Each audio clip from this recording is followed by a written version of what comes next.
Hello friends, સ્ત્રીઓના જીવનના ઘણા અલગ અલગ પાસા હોય છે. શરૂઆતમાં તો આપણે એક અલહડ ઉછળતી કૂદતી એવી એક યુવતી તરીકે હોઈએ અને ત્યારે આપણને સ્વપ્ન જોવાનો અધિકાર હોય. પછી આપણે એવું વિચારીએ કે સ્વપ્ન પૂરા થઈ જશે, પણ ના, આપણી જિંદગીના ઘણા બધા પડાવ છે. આપણે એક પુત્રી પણ છીએ, આપણે એક માતા પણ છીએ, આપણે એક પુત્રવધુ પણ છીએ, આપણે એક પત્ની પણ છીએ. આ બધા સંબંધોનો તાંતણો છે ને આપણી સાથે જણાયેલો છે. આપણે આ બધા સંબંધોને બાંધી રાખીએ છીએ, જકડી રાખીએ છીએ. આ આપણી મોટી આવડત છે જે આપણને ખબર નથી.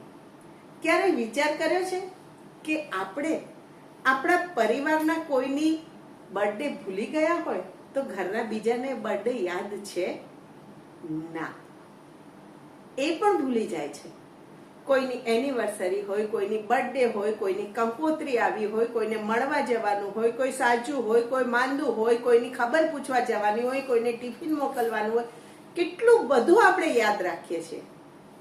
અને છતાંય આપણે જ એવું વિચારીએ છીએ કે હું તો કંઈ જ કરતી નથી. અને આપણે એવું વિચારીએ છીએ કે હું કંઈ કરતી નથી, એટલે આપણે આજુબાજુના લોકો પણ એવું જ વિચારે છે કે તું ઘરમાં રહીને કરે છે શું. પહેલા તો તમે મનથી વિચારો કે હું ઘણું કરું છું અને મારી ફરજ બરાબર નિભાવું છું.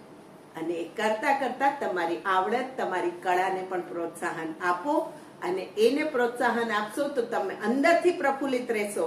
અને અંદરથી પ્રફુલ્લિત રહેશો અને આ બધું તમે યાદ રાખશો, એનું ગર્વ અનુભવશો ને, તો તમે બીજાને પણ સારું સર્વ કરી શકશો.